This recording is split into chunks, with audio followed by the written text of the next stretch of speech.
नमस्कार दोस्तों, स्वागत है आपका डेली न्यूज़ एनालिसिस में। This video series is presented to you by ethic IAS. इस वीडियो सीरीज में हम आपके लिए लेकर आए हैं करंट अफेयर्स जो आपके यूपीएससी और स्टेट एग्जामिनेशंस के लिए बेनिफिशियल रहेंगे। आज है 14 अक्टूबर 2022 और आज हम करेंगे दो न्यूज़ का एनालिसिस। सबसे पहले हम पढ़ेंगे कार्बन डेटिंग के बारे में जो आपके जीएस पेपर से संबंधित है, साइंस एंड टेक्नोलॉजी का टॉपिक है और प्रीलिम्स एग्जाम के लिए इंपॉर्टेंट है। दूसरा हम पढ़ेंगे उड़ीसा में स्टार्ट की गई एक प्रोग्राम के बारे में जिसका नाम है फुटबॉल फॉर ऑल। ये आपके प्रीलिम्स एग्जाम के लिए इंपॉर्टेंट है। वीडियो में आगे बढ़ने से पहले मैं आपसे रिक्वेस्ट करूंगा कि आप इस चैनल को सब्सक्राइब कीजिए और बेल आइकन जरूर दबाइए ताकि आपको नोटिफिकेशन मिल सके। अब बात करते हैं अपनी पहली न्यूज़ के बारे में। तो सुप्रीम कोर्ट के अंदर एक केस चल रहा है ज्ञानवापी मस्जिद से संबंधित। अब इसी बीच वाराणसी के कोर्ट में एक प्ली डाली गई जिसमें कहा गया कि साइंटिफिक इन्वेस्टिगेशन कराया जाए उस स्ट्रक्चर का जो ज्ञानवापी मस्जिद के अंदर मिली है, जिसे हिंदू पक्ष शिवलिंग क्लेम कर रहा है। लेकिन ये जो प्ली है ये रिजेक्ट कर दी गई है वाराणसी के इस कोर्ट के द्वारा। उनका कहना है कि देखिए, अगर हम कार्बन डेटिंग या फिर ग्राउंड पेनिट्रेटिंग रडार परमिट करते हैं इस स्ट्रक्चर में तो हो सकता है कि जो शिवलिंग है वो डैमेज हो जाए, और अगर ऐसा होता है तो ये सुप्रीम कोर्ट के जो आदेश है उसका वॉयलेशन होगा, क्योंकि सुप्रीम कोर्ट का कहना है कि इस स्ट्रक्चर को प्रोटेक्ट किया जाए। अब अगर ऐसा होता है तो इससे रिलीजियस सेंटिमेंट्स जो हैं पब्लिक के वो भी हर्ट हो सकते हैं। तो इसलिए वाराणसी की इस कोर्ट ने ये प्ली रिजेक्ट कर दी है। अब हमारे लिए इसके अंदर जानना जरूरी ये है कि कार्बन डेटिंग बेसिकली होती क्या है, इसकी डिमांड क्यों उठी है, इसके बारे में हम बात करेंगे। सबसे पहले हम जानेंगे इसका साइंटिफिक प्रोसीजर और इसका लिंक जो इस रिलीजियस डिस्प्यूट्स में किस तरीके से ये काम कर सकती है। तो देखिए, इसका जो साइंटिफिक प्रोसीजर है, कार्बन डेटिंग एक बहुत ज़्यादा इस्तेमाल किए जाने वाला मेथड है ये पता लगाने के लिए कि किसी भी ऑर्गेनिक मटेरियल का एज क्या है और वो किस समय जीवित था। जो भी ऑर्गेनिक मटेरियल जिसके बारे में भी हम सर्च करना चाहते हैं, जिसके ऊपर भी हम ये साइंटिफिक मेथड्स अप्लाई करना चाहते हैं।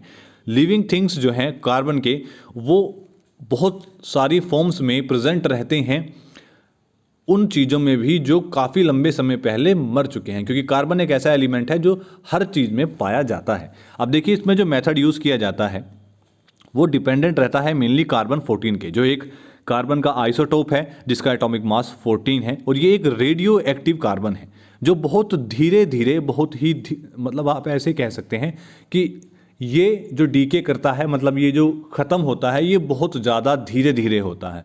तो इससे हम उसकी एज पता लगा सकते हैं और ये पता लगा सकते हैं कि एक समय पर ये किस समय जीवित था।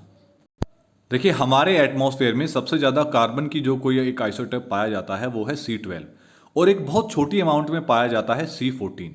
तो इन दोनों का जो रेशो है C12 और C14 का एटमॉस्फेयर के अंदर वो बहुत स्टैटिक है। स्टैटिक का मतलब ये है कि वो एक कांस्टेंट रेशो है। मतलब अगर आप उसे कहेंगे कि वो 1000 साल पहले 1:2 था तो वो अभी भी 1:2 ही होगा।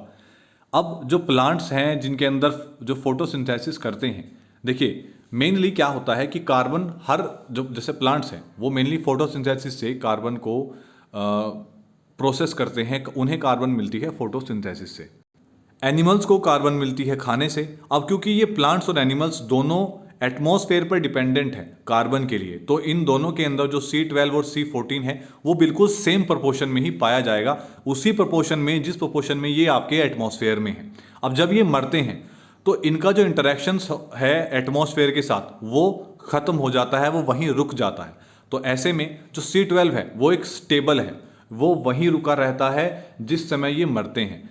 जो C14 है ये रेडियो एक्टिव है, तो ये बहुत धीरे धीरे ख़त्म होता रहता है। इसका जो लेवल है, इसकी जो मात्रा है वो धीरे धीरे कम होती रहती है। इसका ये कहा जाता है कि इसका जो 1/2 है इसको ख़त्म होने में 5730 ईयर्स लगते हैं, जिसे इसकी हाफ लाइफ कहा जाता है। अब ये जो बदलता हुआ रेशो है C12 और C14 के बीच, ये किसी भी प्लांट या एनिमल में मर जाने के बाद मेज़र किया जाता है, जिससे हम ये पता लगा सकते हैं कि पर्टिकुलर अप्रोक्सीमेटली किस टाइम में ये ऑर्गेनिज्म मरे होंगे और कब ये जीवित थे। तो ये तो हमने बात की लिविंग थिंग्स की, लेकिन अब ये नॉन लिविंग थिंग्स पर कैसे अप्लाई किया जाता है और जो वाराणसी में शिवलिंग है उससे इसे हम कैसे पता लगा सकते हैं, ये उससे कैसे रिलेटेड है। अब आप देखिए, जो कार्बन डेटिंग है ये काफ़ी ज़्यादा इफेक्टिव जरूर है, लेकिन हम इसे सभी सर्कमस्टेंसेज में यूज़ नहीं कर सकते। तो जो नॉन लिविंग थिंग्स है जैसे चट्टानें, हम इनकी एज कार्बन डेटिंग से पता नहीं लगा सकते। इसके और अलग मेथड्स हैं। इसी के साथ साथ अगर हम बात करते हैं C14 की, तो देखिए 8-10 हाफ लाइफ के बाद इसकी जो अमाउंट है उस पर्टिकुलर, चाहे वो नॉन लिविंग है या लिविंग थिंग है, उसके अंदर वो इतनी कम हो जाती है कि वो अनडिटेक्टेबल हो जाती है। उसका पता ही नहीं चलता कि इनका रेशियो क्या है या C14 इसके अंदर मौजूद है या नहीं है। लेकिन कुछ अलग मेथड्स भी हैं जिनके थ्रू हम जो ये इनएनिमेट थिंग्स हैं जैसे रॉक्स हो गई, इनकी जो एज है वो पता लगा सकते हैं। अब इनमें से कई तो ऐसे हैं जिनका सेम प्रिंसिपल है जो कार्बन डेटिंग का है, लेकिन कार्बन डेटिंग जिस तरीके से खत्म होती है C14 का पता नहीं लगता। इसके अंदर जो मेथड यूज किया जाता है वो मेनली किया जाता है रेडियो एक्टिव एलिमेंट्स के बेसिस पर। उसमें यह पता लगा जाता है कि जो रेडियो एक्टिव एलिमेंट्स हैं वो कितने इसके अंदर प्रेजेंट हैं और उनका जो मटेरियल है उनके बेसिस पर कि वो किस समय प्रेजेंट थे, अभी उनकी जो बेसिस है वो क्या है। इस डेटिंग मेथड से हम ये पता लगाया जा सकता है कि उसकी जो जिस समय वो चट्टान बनी होगी या वो पर्वत बना होगा उसका समय क्या रहा होगा।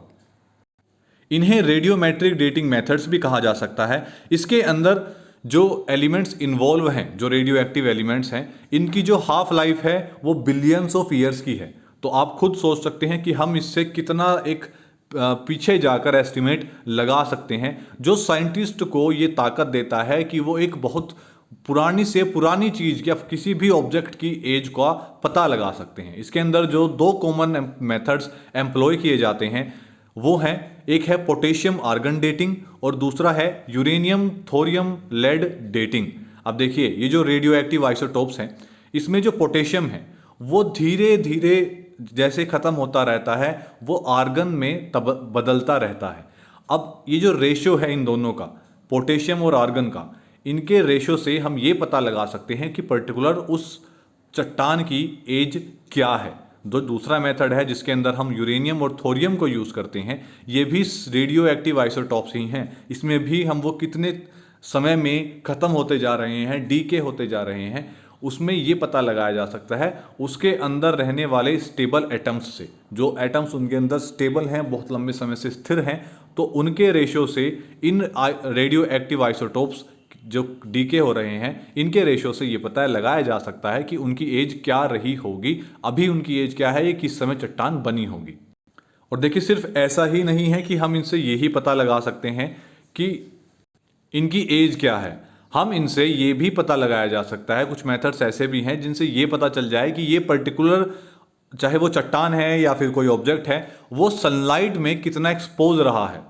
देखिए डिफरेंट टेक्निक्स हैं जो अप्लाई की जाती हैं, लेकिन ये बेसिस इनका जो है वो रेडियो एक्टिव डीके ही है और ये पर्टिकुलरली यूज़ की जाती हैं ताकि ये पढ़ा जा सके कि जो ऑब्जेक्ट्स दबाए गए हैं, मान लीजिए वो कहीं आपको धरती में दबे हुए मिले हैं या फिर उनकी जो पर्टिकुलर टोपोलॉजी है, जो उनकी जो आउटर सरफेस है उसके अंदर कितने चेंजेस आए हैं, तो इस रेडियो एक्टिव डीके से ये पता लगाया जा सकता है डिफरेंट टेक्निक्स के थ्रू कि वो कितना सनलाइट के एक्सपोजर में रहा है, कितना नहीं रहा है और उसकी एज क्या है। इसमें जो मोस्ट कॉमनली यूज़ किया जाता है वो यूज़ की जाती है कॉस्मोजेनिक न्यूक्लाइड डेटिंग, जिसे आप CRN के नाम से भी जानते हैं। ये रेगुलरली अप्लाइड की जाती है to study the age of ice cores. जो बर्फ़ की चट्टानें हैं पोलर रीजन्स के अंदर, उनकी एज का पता लगाने के लिए और ये पढ़ने के लिए कि उनकी एज कितनी है, अभी कितने लंबे समय से वो चट्टानें इस जगह बनी हुई हैं, उसके लिए ये CRN जो है ये रेगुलरली अप्लाई किया जाता है। अब कुछ सिचुएशंस में कार्बन डेटिंग जो है उसे इनडायरेक्टली यूज़ किया जाता है। जैसे अगर आपको ये पता लगाना है कि किसी ग्लेशियर में कोई आइस कोर जो है उसकी एज क्या है, पोलर रीजन्स में ये डिटरमाइन करने के लिए कि जो कार्बन डाइऑक्साइड मॉलिक्यूल्स हैं वो कितने लंबे समय से किसी आइस शीट के अंदर फंसे हुए हैं, तो जितना लंबा समय उन्हें होगा उतना ही लंबे समय की जो मतलब उतनी ही एज उस आइस शीट की या फिर उस आइस कोर ग्लेशियर की होगी। अब ये जो ट्रैप्ड मॉलिक्यूल्स हैं, क्योंकि इनका कोई भी इंटरेक्शन नहीं रहता आउटर एटमॉस्फेयर के साथ, तो ये बेसिकली उसी स्टेट में पाए जाते हैं जिस स्टेट में ये एक समय पर उस समय के एटमॉस्फेयर में रहे होंगे। तो ये एक तरीके से ट्रैप हो जाते हैं इस बर्फ के बीच में, जिससे हम ये पता लगा पाते हैं कि एक रफ एस्टिमेट कि उस पर्टिकुलर आइस शीट की या उस ग्लेशियर की या फिर उस बर्फ की चट्टान की उम्र जो है वो क्या है अभी या क्या हो सकती है, और वो जो चट्टान है वो पर्टिकुलर किसी समय से कितने लंबे समय से वो एक जगह पर है, किस समय वो बनी थी, उसके जो ऑर्गेनिक मटेरियल्स हैं, जो डेड प्लांट्स हैं या फिर इंसेक्ट्स हैं जो उस चट्टान के नीचे दबे हुए हैं, उनसे हमें ये पता चल सकता है कि ये जो चट्टान है ये किस समय बनी थी। क्योंकि अगर वहाँ कोई चट्टान पहले नहीं थी, उसके बाद चट्टान बनती है और कुछ पेड़ पौधे हैं, इंसेक्ट्स हैं जो उसके नीचे दब जाते हैं, तो कार्बन डेटिंग के कुछ अलग मेथड्स का इस्तेमाल करते हुए हम ये भी पता लगा सकते हैं कि पहले क्या वो यहाँ थी या नहीं थी। अब आप सोच रहे होंगे ये तो हमने कार्बन डेटिंग के बारे में पढ़ लिया, लेकिन इससे ज्ञानवापी मस्जिद के केस का क्या संबंध है, उसमें ये कहाँ फिट होती है। तो देखिए, जो पेटिशनर्स हैं उन्होंने स्पेसिफिकली ये कहा है कि आप इसकी कार्बन डेटिंग करवाइए या फिर कोई भी मेथड यूज़ कीजिए जिससे ये पता चल सके कि जो स्ट्रक्चर है उसकी एज क्या है। अब इस केस में जो पेटिशनर्स हैं उनका मेनली पर्पस अगर ये क्लियर हो सकता था कि अगर जो पेटिशनर है वो ये कोर्ट के अंदर प्रूव कर देते कि इस मस्जिद से पहले यहाँ मंदिर था, तो ये जो उनका केस है उसको एक्सेप्ट किया जा सकता था। लेकिन अब क्योंकि इस स्ट्रक्चर से पहले के मंदिर की एग्जिस्टेंस के बारे में कोई प्रूफ नहीं है, तो इसलिए यहाँ पर ये अलाउ नहीं किया गया है। अब हम बात करते हैं कि हमारी जो लिमिटेशंस हैं, इसमें कुछ हमारी स्पेसिफिक लिमिटेशंस है, वो क्या है। सबसे पहली तो हम इस स्ट्रक्चर को तोड़ नहीं सकते, डिसरप्ट नहीं कर सकते। तो जो मेथड्स, कुछ मेथड्स ऐसे हैं जिनके अंदर ऑर्गेनिक मटेरियल ट्रैप्ड हैं, वो हमें तभी पता चलेंगे जब हम इसके नीचे के जो मटेरियल्स हैं, ऑर्गेनिक जो भी चीज़ें फंसी हुई हैं उन्हें निकालते हैं और उनकी जो डेटिंग है उसको चेक करते हैं। लेकिन ये मेथड इतना कारगर इसके अंदर नहीं रहेगा। लेकिन हालांकि कुछ पॉसिबल सॉल्यूशंस अभी भी हैं जिनके अंदर हम पता लगा सकते हैं, जैसे कि एक स्टाइलिस्टिक कंपैरिजन है। जो आर्टिफैक्ट शिवलिंग का है उससे हम ये डिटरमाइन कर सकते हैं कि किस पुराने समय में, किस एज में इस तरीके के आर्टिफैक्ट्स यूज़ किए गए थे। किसी और मंदिर में इस तरह का शिवलिंग अगर पाया जाता है तो उसके कंपैरिजन में भी हम ये पता लगा सकते हैं कि कितना पुराना है। दूसरा, जो टेम्पल्स और आइडल्स हैं इनके अंदर यूजुअली एक डिस्टिंक्टिव स्टाइल यूज़ किया जाता है। हर पीरियड में अपना एक अलग स्टाइल रहा है मंदिरों को बनाने का और आइडल्स को बनाने का, तो हम उसके कंपैरिजन्स में भी ये पता लगा सकते हैं कि ये किस समय लगभग बनाया गया होगा। जो आर्कियोलॉजिकल एक्सकेवेशन है, अगर हम उस जगह में जहाँ पर ये शिवलिंग पाया गया है, अगर वहाँ पर आर्कियोलॉजिकल एक्सकेवेशन करवाते हैं तो उससे भी हमें क्लूज मिल सकते हैं ये कि ये पर्टिकुलर किस पीरियड से बिलोंग करता है। इसी के साथ साथ अब क्योंकि ये जो डिस्प्यूट है ये सुप्रीम कोर्ट में है, तो ये अब देखना होगा कि ये किस डायरेक्शन में आर्ग्यूमेंट्स जाते हैं और कोई इस तरीके का मेथड यूज़ किया भी जाता है या नहीं किया जाता है, डायरेक्ट फैसला दे दिया जाता है। तो ये सब चीज़ें अब सुप्रीम कोर्ट डिसाइड करेगा। लेकिन हमारे लिए ये जान लेना जरूरी है कि कार्बन डेटिंग क्या है, इसका इस्तेमाल कैसे किया जाता है, इसको इम्प्लीमेंट या फिर इसके साइंटिफिक जो मेथड्स हैं वो बेसिकली क्या हैं, क्योंकि ये हमारे एग्जाम पॉइंट ऑफ व्यू से काफ़ी इंपॉर्टेंट हो जाता है क्योंकि ये केस बहुत ज़्यादा चर्चा में है। बात करते हैं दूसरी न्यूज़ के बारे में। तो देखिए, उड़ीसा गवर्नमेंट इतने ज़्यादा स्कीम्स चला रही है ताकि ग्राउंड लेवल तक लोगों की जो नीड्स है उसको फुलफिल किया जा सके। जो उड़ीसा की गवर्नमेंट ने कई सारी स्कीम्स जो वहाँ की गरीब महिलाएं हैं उनको एंटरप्रेन्योरशिप में लेकर आने के लिए चलाई हैं। वहाँ पर इस तरह की भी स्कीम चलाई गई है कि जो गवर्नमेंट फैसिलिटीज़ हैं वो आपको आपके घर पर ही दी जाएंगी, सिर्फ एक डोर टू डोर फैसिलिटी के साथ। अब उड़ीसा के जो चीफ मिनिस्टर हैं नवीन पटनायक जी, इन्होंने लॉन्च किया है फुटबॉल फॉर ऑल।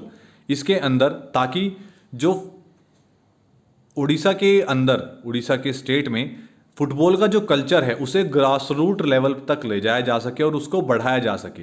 अब ये जो प्रोग्राम है ये इनिशिएट किया है फीफा ने उड़ीसा के अंदर विद पार्टनरशिप। इनकी जो पार्टनरशिप है वो रही है KIIT, Kalinga institute of industrial technology और Kalinga institute of social science के साथ।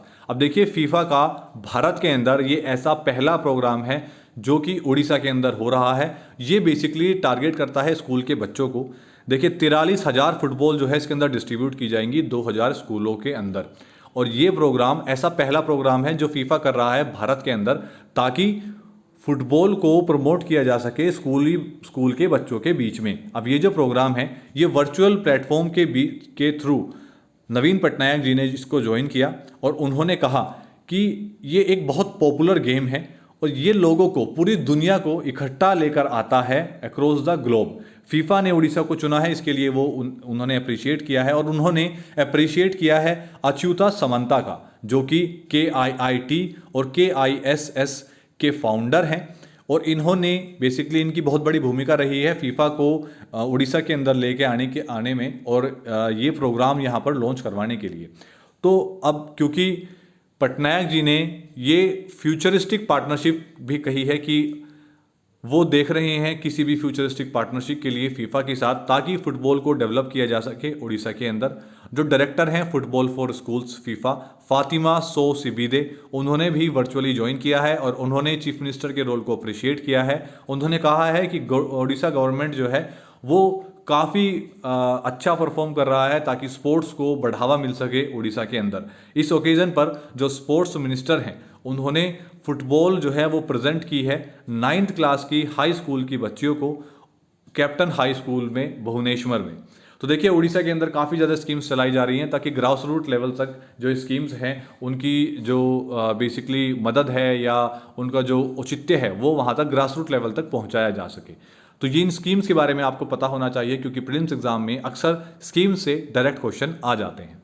तो आज के लिए सिर्फ इतना ही। वीडियो आपको कैसी लगी इसके बारे में कमेंट डाउन ज़रूर कीजिएगा, और हमें आप अपना ओपिनियन ज़रूर बताइए कि ज्ञानवापी मॉस्क से रिलेटेड या उड़ीसा के अंदर चलाए गए इस फुटबॉल प्रोग्राम से रिलेटेड आपके क्या विचार हैं।